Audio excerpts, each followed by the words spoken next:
Hi friends, అందరికీ నమస్కారం. Welcome to SR media. కొలువు తీరిన కొత్త ప్రభుత్వం. ఇక మహిళల అకౌంట్లోకి డబ్బు జమ అనేది ఎప్పుడో ఈ వీడియోలో మనం తెలుసుకుందాం. సో ఫ్రెండ్స్, ఈ వీడియో కనుక మీకు నచ్చినట్లయితే లైక్ చేయండి, షేర్ చేయండి, అలాగే మన ఛానల్ను సబ్స్క్రైబ్ చేసుకోండి.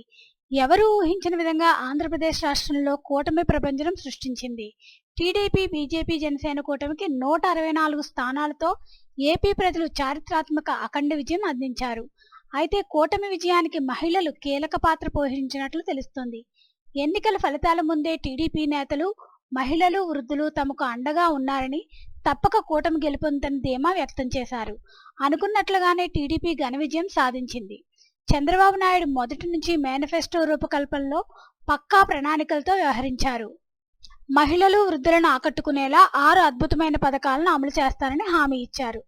ఈ పథకంలో ఒకటైన స్త్రీనిధి కింద ప్రతి కుటుంబంలో 18 ఏళ్లు నిండిన మహిళలకు నెలకు 1500 రూపాయలు వారి అకౌంట్లలో జమ చేయనున్నారు.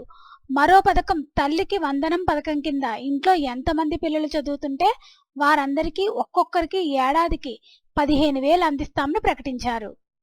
దీపం స్కీమ్ కింద ప్రతి కుటుంబానికి ఏడాదికి 3 గ్యాస్ సిలిండర్లను ఫ్రీగా ఇస్తామని చెప్పారు. కూటమి మేనిఫెస్టోలో ప్రధాన హామీ ఉచిత బస్సు ప్రయాణం ఒకటి. నేడు టీడీపీ అధినేత చంద్రబాబు నాయుడు కొత్త ప్రభుత్వంలోకి అడుగుపెట్టారు. ఇక నెల తిరిగేలోపు మహిళల ఖాతాల్లో డబ్బులు జమ చేయనున్నారు.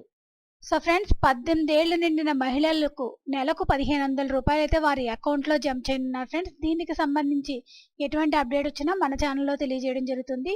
సో ఫ్రెండ్స్, ఈ వీడియో కనుక మీకు నచ్చినట్లయితే లైక్ చేయండి, షేర్ చేయండి, అలాగే మన ఛానల్ సబ్స్క్రైబ్ చేసుకోండి. Thanks for watching this video.